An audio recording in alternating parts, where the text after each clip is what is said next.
Diet എന്ന് കേൾക്കുമ്പോൾ തന്നെ അതിൻ്റെ കൂട്ടത്തിൽ നമുക്ക് ഓർമ്മ വരുന്നൊരു കാര്യമാണ് ഫുഡ് ക്രേവിങ്സ് അല്ലേ. എല്ലാവർക്കും എന്തെങ്കിലുമൊക്കെ രീതിയിൽ ഫുഡ് ക്രേവിങ്സ് ഇടയ്ക്കിടയ്ക്ക് വരും. പ്രത്യേകിച്ച് ഡയറ്റ് എടുക്കുകയാണെന്നുണ്ടെങ്കിൽ വന്നിരിക്കും, അത് ഉറപ്പാണ്.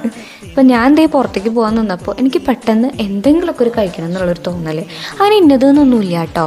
ഞാൻ ഇടയ്ക്കിടയ്ക്ക് അത് എക്സ്പീരിയൻസ് ചെയ്യാറുണ്ട്. എനിക്ക് ഇന്നതെന്ന് തോന്നാറില്ല, പക്ഷേ എന്തെങ്കിലുമൊക്കെ ഇങ്ങനെ കുറേ കഴിക്കണമെന്ന് തോന്നും. അപ്പം ഞാൻ ദേ കിച്ചണിൽ പോയിട്ട് ഒരു ഹാഫ് പേരൊക്കെ എടുത്ത് അതിൽ ഉപ്പും മുളക് ഇട്ടിട്ടാണ് കഴിക്കണം. എനിക്ക് ഫ്രൂട്ട്സ് ഉപ്പും മുളക് ഇട്ടിട്ട് കഴിക്കാൻ ഭയങ്കര ഇഷ്ടമാണ്. നിങ്ങളൊന്ന് ട്രൈ ചെയ്ത് നോക്കും, നല്ല അടിപൊളി ടേസ്റ്റാണ് അതിന്.